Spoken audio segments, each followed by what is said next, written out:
and they have Jamie Benn. No. Dude, why are we recording? You don't remember? It's the special.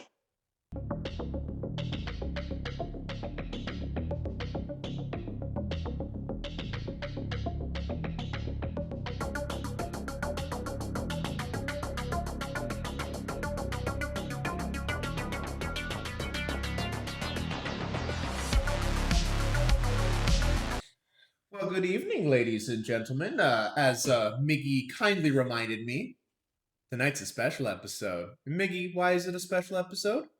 Because the playoffs start tomorrow. NBA and NHL playoffs start tomorrow. So, we wanted to bring you guys just our 2 cents, 4 cents, maybe even 5 cents on just how we see both of these leagues going into the playoffs, into the postseason. So, I'll let Miggy start off with the NHL. Hello. So, matchups are set. Dates are set, at least for the first 4 games. It is on. It is a different style of hockey now. Games are going to be faster, more physical, play with more emotions, more highlights. So I'm just going to go over the matchups, a little couple of pointers, and my predictions on who's going to win. Sens and Hurricanes. Now, obviously, as a Canadian, I'm kind of, trying to root for the Canadian team, but I mean, you got to be a little biased. yeah, but Canes are going to win in 6. Their season series, the Canes win 2-1 with a +1 with the 3 games. So That's points, right? +1 points or goal difference. oh, goal difference. Okay, Yeah. I got you. The problem right now with the Hurricanes is they haven't declared who's going to start. Is it going to be their phenom that has no playoff experience? Is the hotter goalie Bussey? Or is it going to be the older guy who's not as hot but has 85 games in the playoffs, Frederick Anderson? Both are good. The Canes also have the second highest power play compared to the Sens having an 82.8% penalty kill. So special teams are going to be at work. You have one of the hottest penalty kills and one of the hottest power plays. Now, the only little area that I can see that the Sens will have on top of the Canes is faceoffs.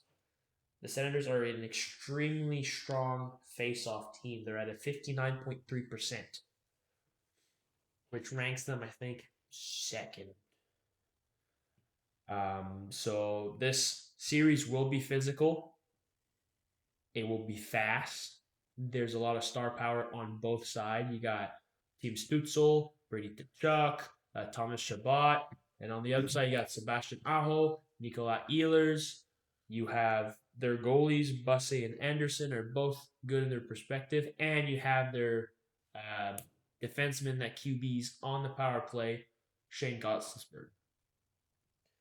Now this one, I got mixed emotions about the Wild and Dallas one because you got two of the best teams facing each other in round 1.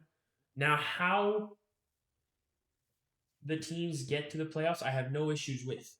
And I know you're a little on the gray line. The seeding, though, I do have an issue with. Top teams should not be facing each other in round 1, and this is what we have with the Wild and Dallas Stars situation. You have the number 2 seed and the number 3 seed of the West facing each other in the first round. Now, as surprising as this might sound for you, Chris, I'm actually going to be taking the Wild to win in 7. And here's why. They are tied in their season series. The Wild have a lot to prove, though. Stars have been here multiple times. So has the Wild, but the Wild have 8 first-round exits in the last 10 years. They've made the playoffs 9 times. Both teams are 100-point teams, so now you see why I'm having issues with this. Now, Wild has confirmed that Wildstead is getting the start instead of Gustafsson. Both are young. Wast is on his rookie, so he doesn't have much playoff experience like Busse. So we'll see how that goes. But both star defensemen on each teams are technically game time decisions. So Heskinen with a lower body injury might be available for game one, and he usually QBs the power play. Now Lindell has taken over for that, as well as the Stars got a lot stronger with the trade deadline. Minnesota got even stronger. Now, Quinn Hughes is battling an illness right now and is expected to play game one, but is still uncertain. So you're talking about two big pieces on both ends. Now, Dallas still has Ratnin and Robertson and Hintz, and their goalie is Ottinger is phenomenal. And then Minnesota on the other side, they up their defense. They have probably one of the most rough physical defense this year after the trade deadline. And they have Jamie Benn. No. They have players like Boldy, Eriksson Ek, Kaprizov, Zuccarello, Hartman. Then their defense, even better. They have Quinn Hughes, that although he might not be there for the first game, is a big piece. They have Jeff Petrie, Melton, Faber, Bogosian, Brodin, all physical guy with their captain, Spurgeon there as well. So that's going to be a tight series. I think, though, the Wild will show up on top, winning 7. Now, the Battle of Pennsylvania. It has not happened since 2018, so it's been 8 years. And before that was 2012. The season series between these two teams is 2-2. These teams do not like each other. As many of you guys have probably seen, the mascots of Philly has been kind of posting images, kind of mocking or kind of funny threats to the Gritty's been a little chaotic recently with his. Gritty's been gritty. Gritty's been gritty. He's been targeting the Penguins mascot a little bit, and I think he's ready to drop the gloves before the players even are. Now, Philly has a lot of young guys. A lot of them don't have a lot of experience. For most of them, actually, first playoff game. Now, their goalie Vladar needs to step up because Pittsburgh is shoot first, quick passes in front of the net. They'll get you. Now, Philly also needs to step up their power play because it's at a very low 15.7%. And that won't do in the playoffs. The playoffs, you basically have to do better than your regular season. And the other thing that I have about this is it's Crosby's last chance, most likely. So for that, I'm taking Pittsburgh in 7. It's going to be rough. They don't like each other, but Pittsburgh is going to go on top. I don't want Crosby to go as far as possible. LA versus Colorado is kind of a David versus Goliath here. You think? Yeah. There's no really introductions for Colorado. You got McCarr, you got McKinnon, Natchez, you got their goalies Wedgwood and Scottwood, you got, hey, you name it, Mason, Taves, like it just keeps on. Brock Nelson. It's just start loaded. Now, in my opinion, they're going to probably have to double team McKinnon, which kind of leaves someone open, but I'd rather leave someone open than leave McKinnon open at this rate. I mean, all I'm going to say is that you find McKinnon on the left side of the net with an open net, you might as well leave him open. Yeah. Also, it's Brett Burns probably last time. He's 41 years old and has never won a Stanley Cup. I mean, it's a miracle that he's still playing at 40 in the NHL. Season series is 3-0 Avs, and it's like +7. It's not even close. Both have a power play around 17%, but the Avs has a PK of 84.6, which ranks top of the league. And it's Panarin's first playoffs since being with the Rangers. So he will probably have something to show his new club of, look, I can perform in these situations you need me to perform in. I can be that guy. And it's also Kopitar's farewell. Yeah. He's already announced that he's done this season after this. So this is kind of his farewell tour. But as much as I love Kopitar, and he's one of my favorites, Colorado's just unbeatable. They're sweeping. They're just straight sweeping. My pencil ain't working, so we're gonna grab Jace from last episode. For Colorado. 4-0. Now, this one I did some research on this particular one, and then it kind of made me change my original prediction. So before we start, my original prediction for the Boston Buffalo was Buffalo in 6. I'm changing that to Boston in 6 now. Oh, okay. And here's why. Boston has nobodies. They have Pasternak, they have Lindholm, and they have Swayman and McAvoy. And that's basically, they got Morgan Kiki, who had a phenomenal year scoring goals. But other than that, they don't have enough to beat this mojo hungry Buffalo. Like, these guys is like the power of friendship, and that's literally all they got. I mean, we saw how far that took the Blue Jays last year, so. So Boston has the top power play. Buffalo has the top penalty kill. So it's Titans clashing. Boston is a major face-off winner. They are second in the league at a staggering 59.7%. Meanwhile, Buffalo, dead last. They are 32nd. But with all of that, Buffalo is 5th this season in goals for at 3.97. So almost 4 goals for a game. Here is what kind of made me switch tides to Boston. And it's hard to do because I'm a Habs fan. In the season series, Boston is 3-1 against Buffalo. Buffalo won their first encounter in the beginning of the season in October. After that, Buffalo won 4-3 in overtime, 4-2, and then 3-2 in overtime. So tight games nonetheless. But due to that, I feel like Boston has maybe the upper hand. They maybe understand the gameplay of Buffalo a little better than other teams.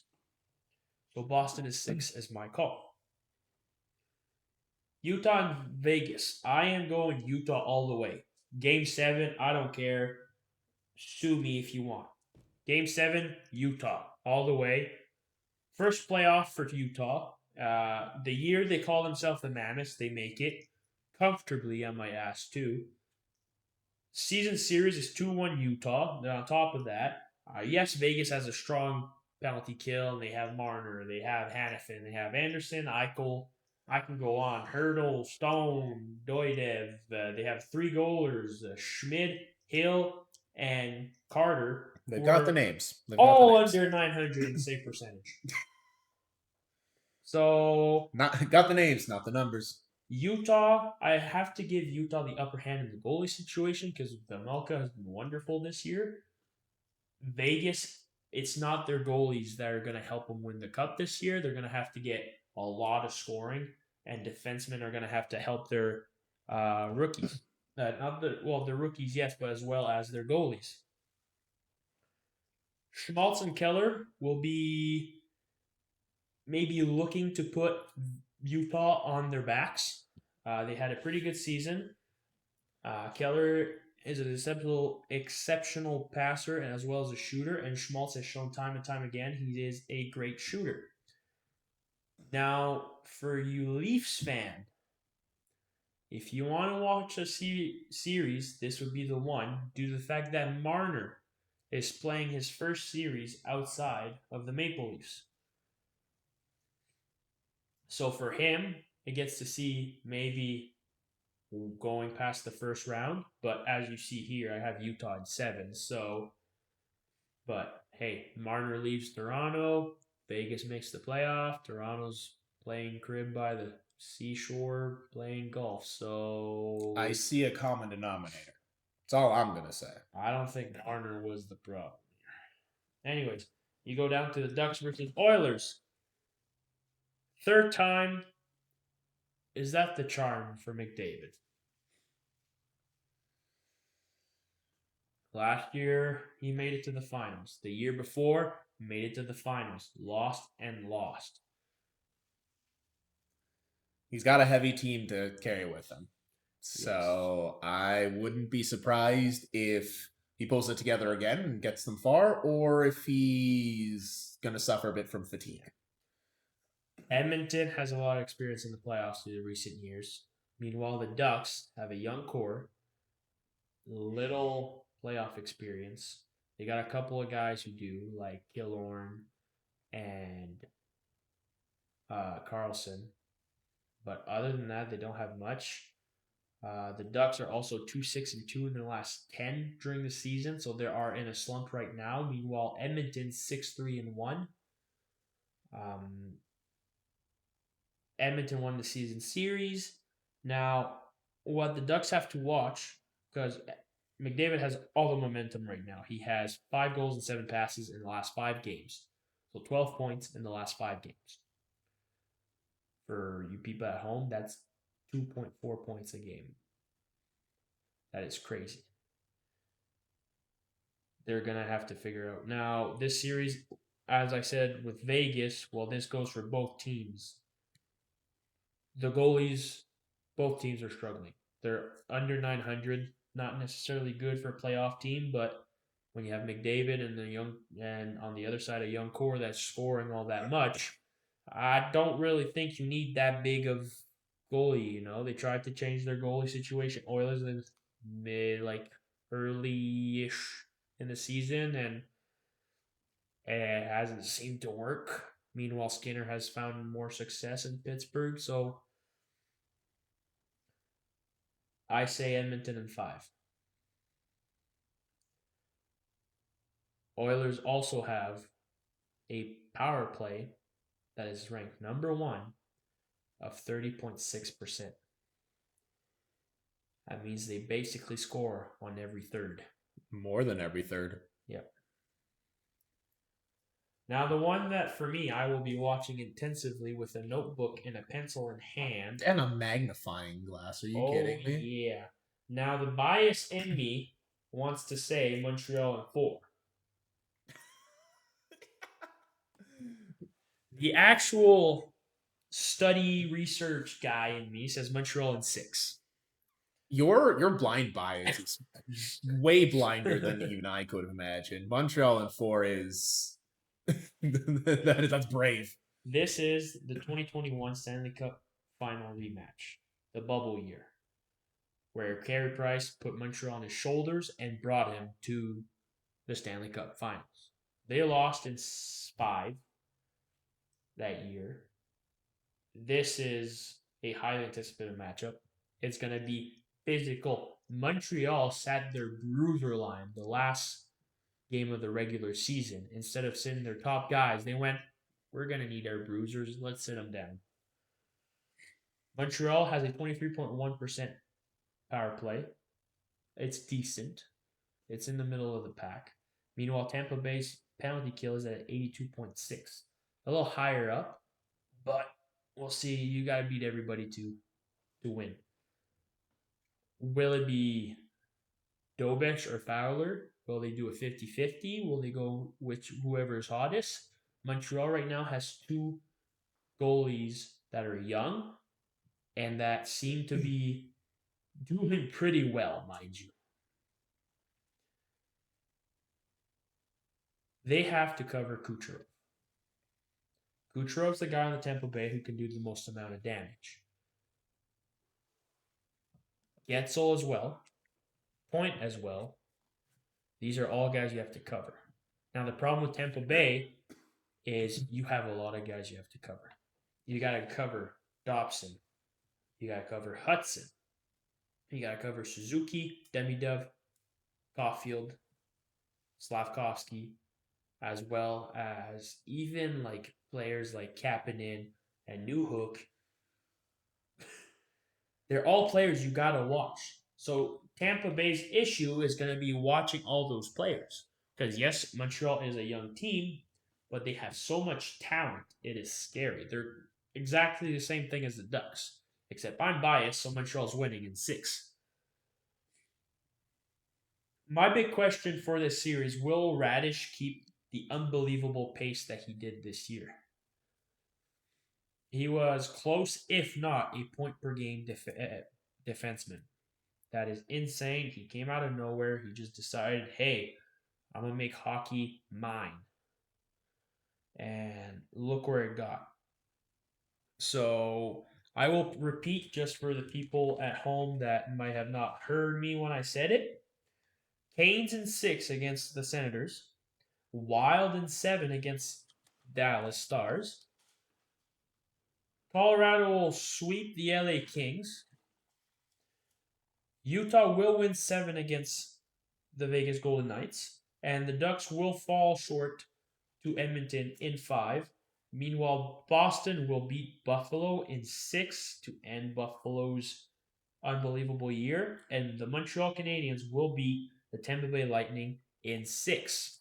You had the Penguins in 6 over the Flyers, right? I did as fact as well. I have the Pittsburgh Penguins against the Flyers in 7. In 7, okay. Yeah.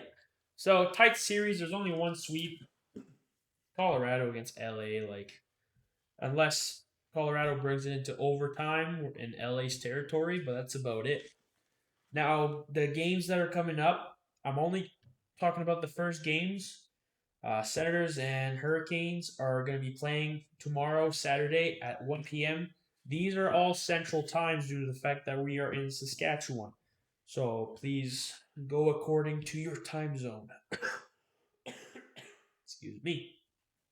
So Senators versus Hurricanes Saturday at 1 p.m. Wild versus the Stars Saturday at 3:30 p.m.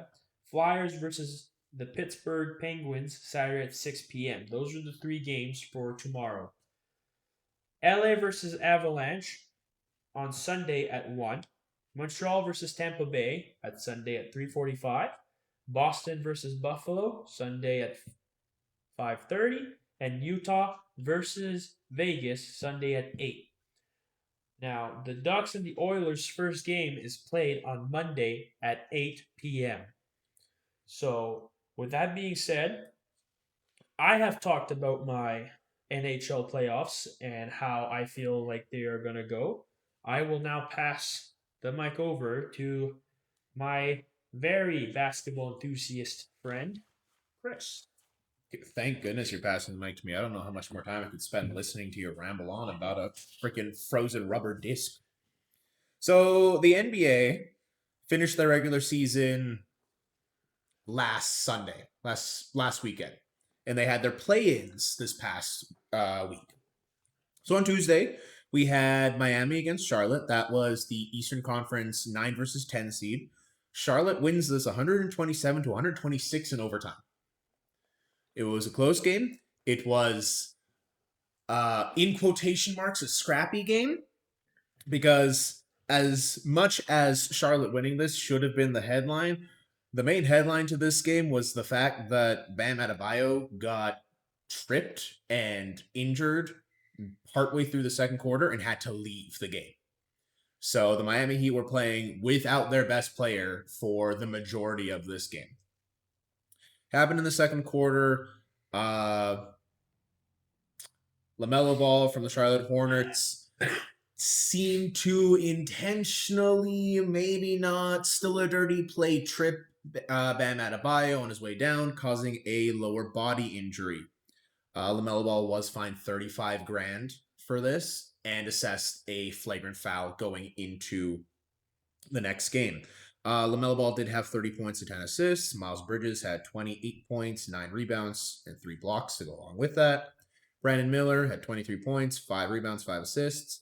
Of note, Con Knipple, Rookie of the Year candidate, struggled. 6 points, 0 of 6 from 3.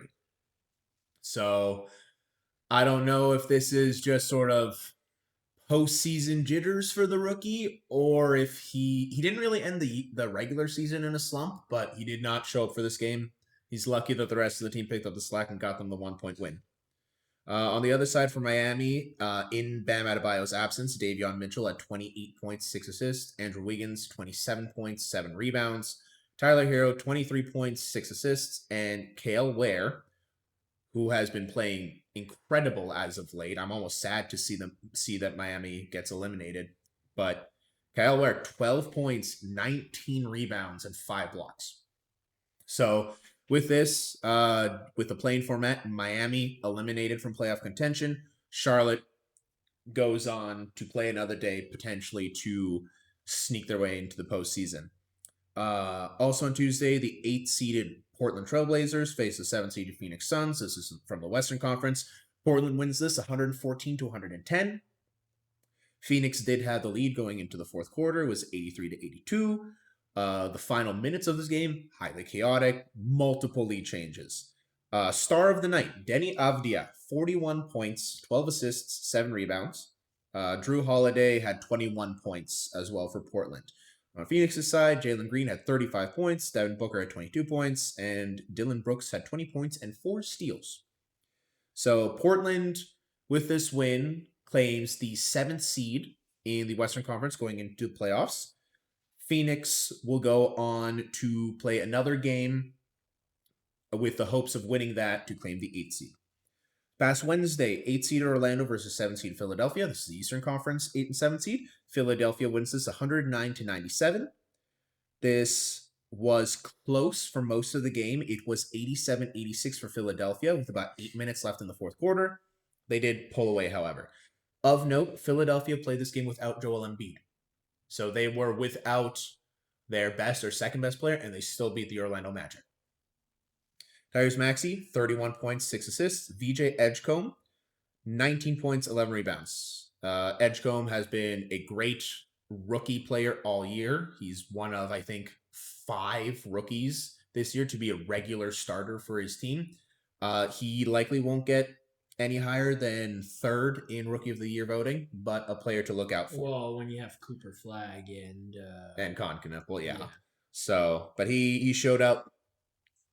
Andre Drummond, 14 points, 10 rebounds, 3 blocks. So Philadelphia claims the 7th seed. So look to see Tyrese Maxey and Edgecombe continue their play. On the other side for Orlando, Desmond Bane, 34 points. Paulo Banchero only with 18 points. Of note, those 18 points he got on 22 field goal attempts.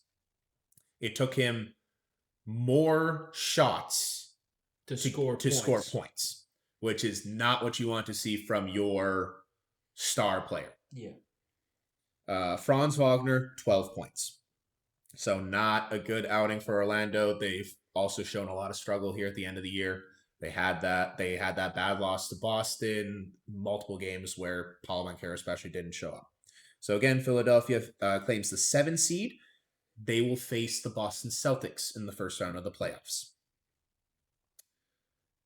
Orlando go on to play Charlotte for the 8th seed.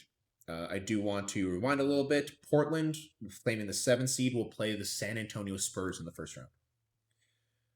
Now, tonight, as a matter of fact, one more game. Golden State versus the LA Clippers. This is the 10th seed versus the 9th seed in the West. Golden State wins this 126-121. Golden State put up 43 points in the fourth quarter to get this win.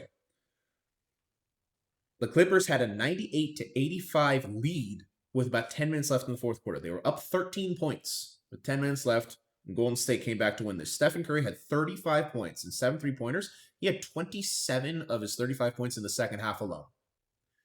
So Steph Curry is getting old, but he wanted another postseason run, and he showed up. Kristaps Porzingis, 20 points, 5 rebounds and 2 blocks. And Guy Santos, 20 points and 6 rebounds. For the Clippers, Benedict Mathurin had 23 points. Kawhi Leonard had 21 points and 7 rebounds. Darius Garland had 21 points, 8 assists.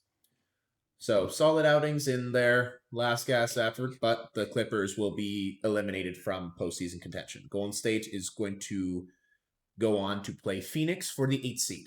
That game is actually happening tonight. Speaking of games tonight, Final two games of the play-ins. Charlotte versus Orlando. Orlando wins 121-90. All of the playing games up until this one were close. You had a 1-point game, a 4-point game.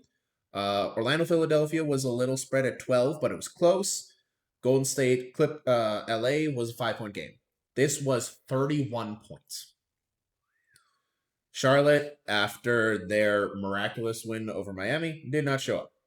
Orlando, the last time that Orlando trailed this game was when it was 5-4 with 9.5 minutes left in the first quarter.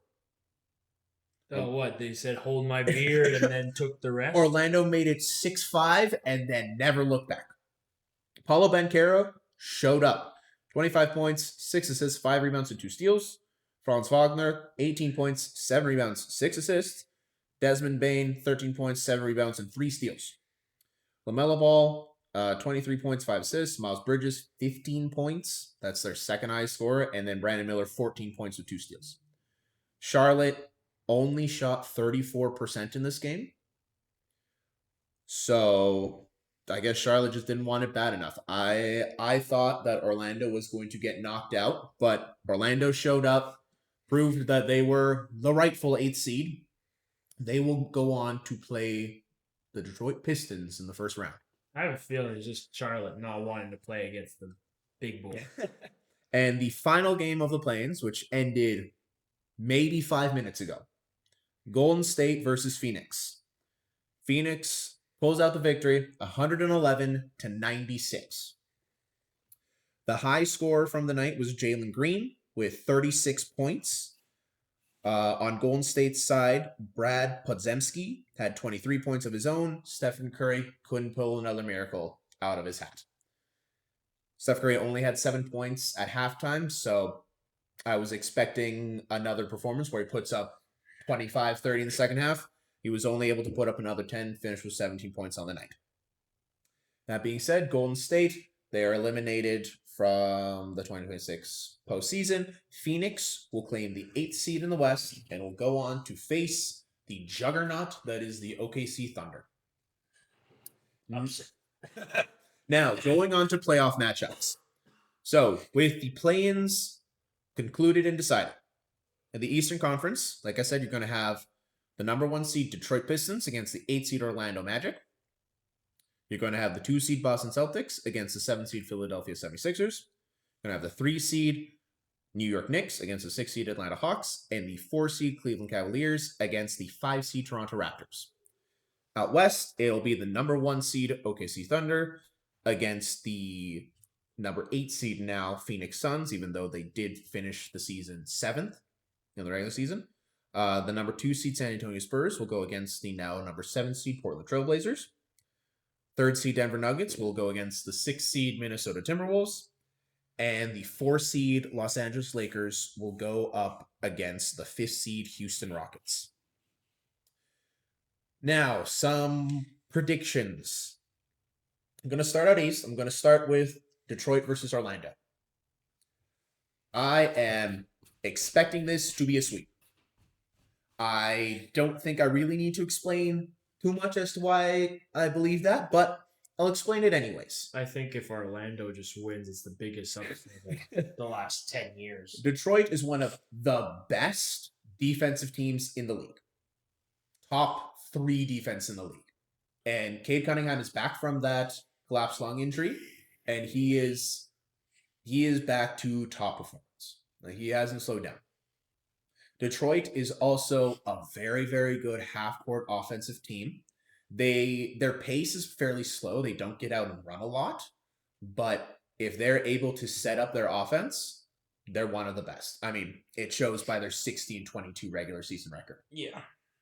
Now, the regular season head-to-head for these two teams is 2-2. So Orlando did manage to beat Detroit twice. So with that in mind, a regular season record, especially head-to-head, doesn't always mean a lot in the NBA. But if Orlando can figure something out, if Paulo Banchero can show up every night, and Franz Wagner can play like he's expected to, if Desmond Bane can be that third scoring option that maybe puts up 30 one night, and Orlando can get out a run, really play their game, I think they maybe steal one game. So if everybody shows up for one game, If Orlando absolutely shows up and plays their hearts out and plays to 115%, I still think they get gentlemen swept. I think at best for Orlando, they get a game. Maybe. Detroit is a scary good team. They're young. They are hungry. Cade Cunningham and some of the other guys on that team have been waiting years, 4 years of mediocrity and even some really bad years of we know we're better, we're just bad now. And first seed in the East, they were first in the league for a while, and I think they continue it. I don't think Orlando has much of a chance. Boston versus Philadelphia. Boston in 4. Boston was already a great team before Jason Tatum came back from his Achilles injury. Yeah, and he came back early and is dropping numbers like you can't imagine. Yeah. So the regular season series for these two teams that had was 2-2. That doesn't matter.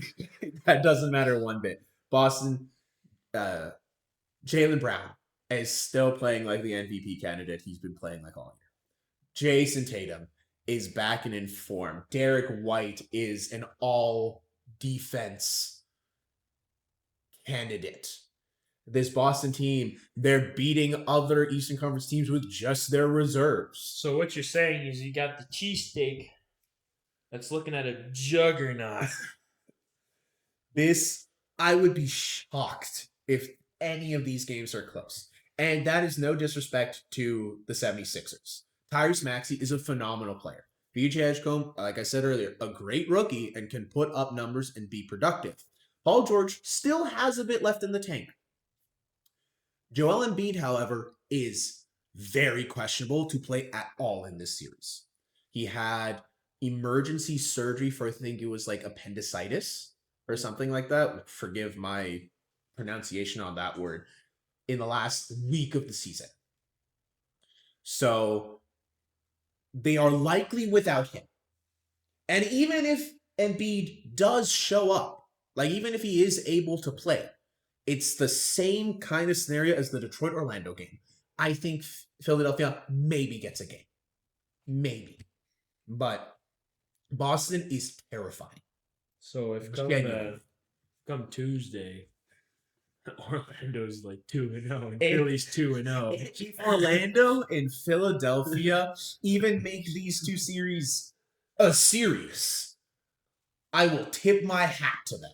Like I do not expect them to get much. I still expect them to play hard.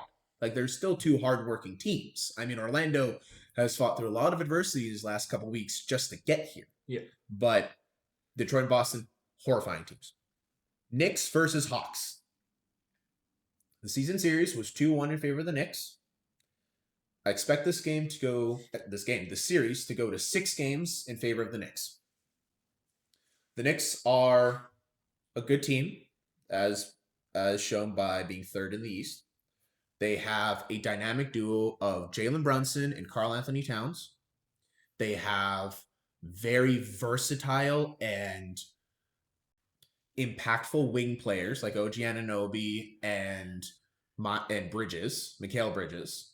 So this team's starting lineup for most of the season has been some sort of rendition of Jalen Brunson, Karl Anthony Towns, OG Anunoby, Mikal Bridges, and Josh Hart. That is your dynamic duo who are both incredible on offense. You can run an entire offense just through those two guys. Have the other 3 guys just create space, run the offense through them, you'll be fine. And then those other 3 guys are defensive disruptors and very versatile at that. So the New York Knicks starting lineup is very, very strong. Their bench, in comparison, does fall off a bit, but they do have a guy like Mitchell Robinson who can come in and give Karl Anthony Towns rest whenever they need it and not, just completely give up a lead. So the Knicks are a strong team, especially that first five. And now looking on the other side, the Atlanta Hawks are not pushovers. They're on the younger end, but they have a lot of guys that are mismatch just opportunities. Jalen Johnson, Dyson Daniels, Nikhil Alexander Walker. You've got guys like Jonathan Kuminga that they picked up at the trade deadline. These guys are big wing players, big wing defenders, especially, that if they get comfortable, they will make New York very uncomfortable. Now, Atlanta is a team that doesn't have a lot of playoff experience outside of maybe a Jonathan Kuminga, but even then, he had a very small role in those Golden State teams. So Atlanta is a young team that could make some noise. This could be a series where Atlanta very well could upset the Knicks. That is very well within the realm of possibility. Knicks should win this, though, within 6 games. Okay. I can see this going to 7. I can see this going to 5. I can see the other possibilities, but the Knicks should win this in 6. Miggy did a naughty and looked over at my notes, and I think I know exactly what he's looking at, and I will explain to him while I'm explaining to you guys. So the next series I want to look over is the Cleveland versus Toronto Raptors series. Now, I am a massive Toronto Raptors fan. The season series was 3-0 in favor of the Raptors. My prediction, and this is only the most likely statistical prediction, is Cleveland in 6. My bias says Toronto in 7. And Miggy, I don't care. You can keep giving me the disappointing head shake, but I'll tell you why. Toronto has overperformed, especially from last year. They've got a crazy amount of depth, which has always been the Raptors' kind of calling card for the last decade and a half or so. Was their bench unit was always good. So Toronto's starting lineup features guys like RJ Barrett, Brandon Ingram, Manuel Quickley, Scotty Barnes, Jakob Poeltl. That'll likely be the starting 5 they go with in this series. Off the bench, they've got guys like Jamal Shed, Colin Murray-Boyles, Jacoby Walter, Sandro Mamukelashvili. They will likely run a 9-man rotation, which is more than most NBA playoff teams go with. When it comes to playoff time for the NBA, what teams will most often do is they will condense the rotation to maybe 7 players. They will have their starting lineup, and they'll have 2 guys off the bench. The fact that the Raptors get to go 9 men comfortably is going to be a factor that they're going to want to lean on in this series. Now, while Toronto has more depth in overall production, they do still have their higher producers like Brandon Ingram and hopefully Scotty Barnes and RJ Barrett.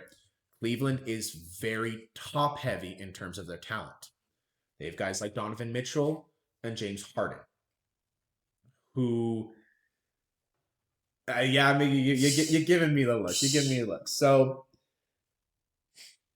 Donovan Mitchell has been an all-star caliber player for years now. He's still got it. Even in the 3 games against Toronto, I think in 2 of them he put up 30. So he's there. James Harden wasn't with the Cavaliers when the Toronto Raptors beat them the 3 times. And in the 1 game that the Raptors played against the LA Clippers back when they did have Harden put up 40. And the Clippers beat the Raptors. So Donovan Mitchell and James Harden have success against the Raptors. So that's their primary dynamic duo. The Cleveland Cavaliers have a secondary duo in their big men, in Evan Mobley and Jared Allen. Jared Allen is a defensive juggernaut in of himself. He is also not a slouch on the offensive end. He can't shoot very well and whatnot, but you can't ignore him. Evan Mobley is very versatile. He's 6'10". He can shoot from anywhere. He's got the big men skills, and he can take an actual traditional big man out to the park and embarrass him. So the Cleveland Cavaliers are going to lean on those four guys and the 3-point shooting of the rest of their role players. Cleveland is a very offense-heavy team. They're kind of bad on defense, even with their two big men. Toronto Raptors, opposite story. Very, very good defensive team. I think top 5 defense in the league. Not a great offensive team overall. Cleveland Cavaliers, very good rebounding team, but they give up a lot of turnovers. Opposite story on the other side. Raptors, not a great rebounding team, but they take care of the ball and they force a lot of turnovers. This series will be heavily decided based on who can get their style of basketball to the forefront. So the Cavaliers want a game that slows down where they can set their own offense up, get their shots up, allow Donovan Mitchell and James Harden to play around with the ball and whatnot, and they want to force the Raptors into their half-court sets because the Raptors are not good there. It also gives the Cavaliers time to just shut them down. The Raptors want to make it scrappy and they want to make it fast. They are one of the top teams in terms of fast break points. They force a lot of turnovers and they can get out and run. So basically, it's whoever can make the other team play their style of basketball. Yes. So while my prediction is the Cavs in 6, just because the star power that Cleveland has found success against the Raptors, there are many worlds where the Raptors take this in their own 6 games. Heck, if one team just doesn't show up and isn't able to get the momentum on their side, this series could end in 5 games. Okay. So if there was a series that if I was a betting man, that I would just flip a coin for, it'd be this one. My heart wants the Raptors to win. My heart believes the Raptors will win. My mind understands that the Cleveland Cavaliers are likely to win. Moving out west, OKC Thunder versus the now 8th seed Phoenix Suns. That's a sweep. If I didn't feel like I had to and I wanted to just sort of describe this series and explain the series, I wouldn't. Because quite frankly, there's not really a whole lot to say. David versus Goliath. It's David versus an ant. Like it's it's Goliath versus an ant. OKC, defending champs. They still have their core players. They still have SGA. They still have Holmgren. They still have whoever, and they are a top-heavy team with star power while also having a lot of depth, right? Like their bench is no slouch. Those are young guys who believe the system and have something to prove inside of their own team. Like this OKC team, I'd be shocked if they don't make it to the finals again. As good as some teams are out west, OKC is. It's okay. Is that Minnesota will beat them after? I'll get there. I'll get there. Phoenix is, if they have if they have a phenomenal series, they could steal maybe 2 games. I will really give them that. I'm pushing it here. I'm pushing it. Like Devin Booker is a great player. He really is. Jalen Green can put up 40, even 50 on a given night.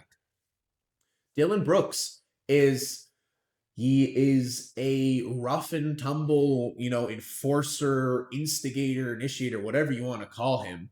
He will get under your grill. He will piss you off, but he'll still put up, 20 points. The Phoenix team is not bad, but this OKC Thunder, this OKC Thunder is a dynasty. There's no way around it. They are a dynasty. They're scary. They really, really are. San Antonio versus Portland. This is the 2 seed versus the 7 seed. Now, the season series was 2-1 in favor of San Antonio. I think San Antonio gets this in 5. Okay. San Antonio is, you've got Victor Wembanyama. You've got other young guys like Castle. You've got veterans like De'Aaron Fox. It's a good team. It's a good team. The only question mark for this team is this is the San Antonio's Spurs' first playoffs without Greg Popovich since the start of the Popovich era.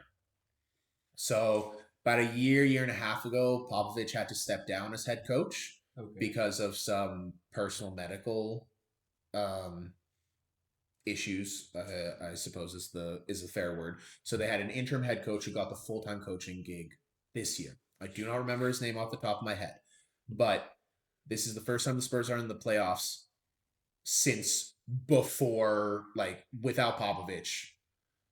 So it'll be interesting to see how that affects these players because a lot of these guys did play under Popovich, and he might go down as the best coach in NBA history, if not top two. Okay.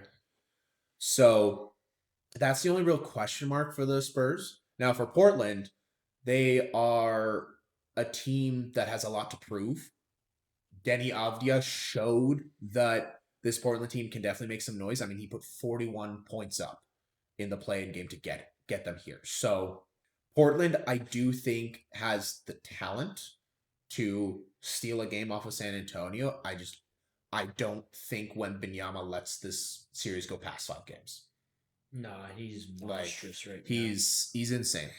3-seeded Denver Nuggets versus the 6-seed Minnesota Timberwolves. I feel kind of attacked here. The two teams I follow, you keep saying they're gonna get chopped. Yeah, well, I'm giving them a chance. So Denver won the season series 3-1. Denver has likely MVP winner Nikola Jokic. They have Jamal Murray, who has had his best season ever. He was an all-star this year, and he's been Jokic's running mate for years now. So he's, at the top of his game. The Nuggets are also getting healthier again here at the end of the year. And they're going into the postseason off of a 12-game winning streak. They ended the regular season with 12 straight wins. So, and they've always been a better team in the postseason than the regular season. So I'm expecting that they win in 6. Okay, now, the Timberwolves. Anthony Edwards pretty much decides this series. Oh, yeah. Because the Timberwolves they're 6th seed in the West. They're not a bad team. Julius Randle, very good player. Rudy Gobert, defensive player of the year candidate pretty much every year for the last 6 years. Anthony Edwards drives that team. Oh, yeah. He struggled a bit of injury here at the end of the year, but as long as he comes back even near 100%, I think that he can definitely give Denver some trouble. If Anthony Edwards starts looking like prime Michael Jordan out there, which, I mean, we've all seen the resemblance, I do think Minnesota could play spoiler. Oh, yeah. But when I was talking about the Cleveland versus Toronto series, that is 2 very even teams going at it and can go either way. This, Denver does have the advantage. They are the favorites. But Minnesota is not to be slept on. Anthony Edwards especially could just say, hey, I am dragging you guys to the second round. You don't get a say in this. So my prediction is Denver in 6.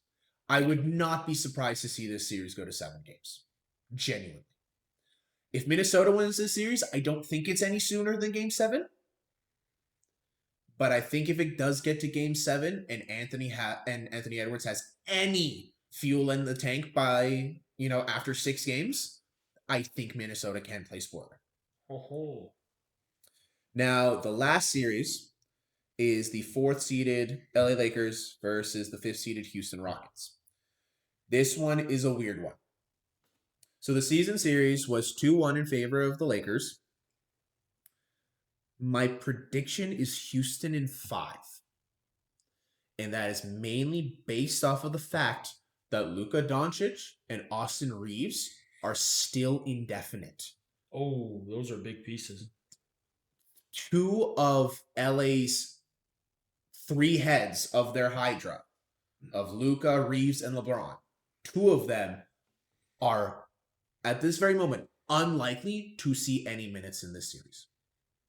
It is, without exaggeration, LeBron and the rest of whoever he's going to try to drag through this. So Houston needs to take this opportunity and hit hard. Houston needs to win early.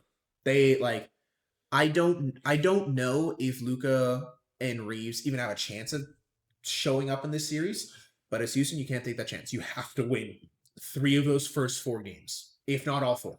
Okay. Which is sad to say because this series could be great. It is potentially the last time we see LeBron James and Kevin Durant face off in a playoff series. Oh, damn. Like the Houston Rockets have Kevin Durant, Alperen Sengun, Amen Thompson. Like the Rockets team, they're good. They play a little slow, like their pace is kind of slow, and they take a lot of shots and don't convert on as much as they should, but they're a great team nonetheless. They're a very clutch team. Like they're a team that makes big shots. Yep. Which I know, like even me and some of us, it's kind of like, you know, what makes a shot important and like what's the difference between every other shot during the game. But the point is that if these games get close in the end, I favor the Houston Rockets just because they have more shot makers in the end. Okay. If this was 5 years ago, heck, even 3 years ago, I'd say LeBron has enough to make this series interesting just on his own. He's 40. No, he's getting old. he's old. He's obviously still got something in the tank, but without Luka, who thank God is, you know, back in the MVP conversation because he got his eligibility back. He's not there, right? Your MVP candidate, not there. Austin Reeves, your oftentimes second leading scorer, not there. This is a depleted Lakers team, so I'm expecting Houston to win in 5. If a miracle happens, hell, if 2 miracles happen, and both Doncic and Reeves come back at 95% health, done. I take the Lakers in 6. So we'll have to see. So quick recap. Detroit beats Orlando in 4. That I am set on. Boston beats Philadelphia in 4. That I'm pretty set on too. New York beats Atlanta in 6. That is, I'm pretty sure of that. Like I expect the Knicks to win that series. Atlanta could make it interesting. So like an 80-20? Yeah, I don't expect Atlanta to win that. Okay. Cleveland-Toronto is probably the most interesting series in terms of winning odds. It's probably something like 53-47. Okay. Like 55-45, that kind of gist. If Cleveland goes on to win, I expect them to do it in 6. Toronto could absolutely win this, though. Heck, the longer this series goes on, the more it favors Toronto. Okay. If it goes to Game 7, I'm putting money on Toronto. In the West, OKC versus the Suns. It's a sweep. That's 4 games. I have no qualms about that. San Antonio Spurs against the Portland Trailblazers. Gentlemen sweep. 5 games. I don't think Portland has what it takes to win that series. I expect them to win 1. If they win 2, cool. If San Antonio sweeps it, I mean, they were going to move on anyways. Denver versus Minnesota. Highly dependent on Anthony Edwards. Outside of Anthony Edwards, Minnesota is going to struggle. I expect them to at least take 2 games. I expect Denver in 6. We'll have to see. Because Denver is a tried and tested playoff team. They know what they're doing. And the last series, the LA Lakers versus Houston Rockets. Houston should win that in no more than 5. Barring a miraculous Luka Doncic return. Yeah. Now, in terms of the series and the schedule for this first round, like the NHL, the NBA playoffs start tomorrow. on But earlier. Saturday the 18th. Yes. So they start a little bit earlier. These are all Central Time. So at 11 a.m. tomorrow, the Raptors and Cavaliers play their first game. 1:30 will be the Timberwolves against the Nuggets. 4 o'clock will be Hawks Knicks. 6:30 will be Rockets Lakers. Then Sunday, again, early start. 11 a.m. will be 76ers Celtics. 1:30 will be Suns Thunder. 4:30 will be Magic Pistons. And then 7 o'clock will be Blazers Spurs. So, first game, first round for all the NBA series will happen this weekend. And then they will be going right back into games as of Monday. For the first round, there's not really any break in games to watch, which is really good for any sports fans. Yep. First round, first and even second round of playoffs, so much to watch. Oh yeah. So I think this goes without saying. Watch as much as you can, because as the weeks go on and we get closer and closer to the finals and then the off season, your opportunities dwindle. And that will just about do it for our little special episode. As a reminder, we are planning to have 2 mini-series. One on the NHL postseason and the NBA postseason, where me and Miggy will be trying to give you guys updates every 2 days. So do look out for those mini-series along with our regularly scheduled episodes. We will still keep that up. But yeah, Miggy, you and I have you and I are going to be quite busy the next couple weeks. Oh yeah. There's a lot of playoff sports to happen. Yeah, so without further ado, I think we should send these lovely people off. This is the best time of the year to do it.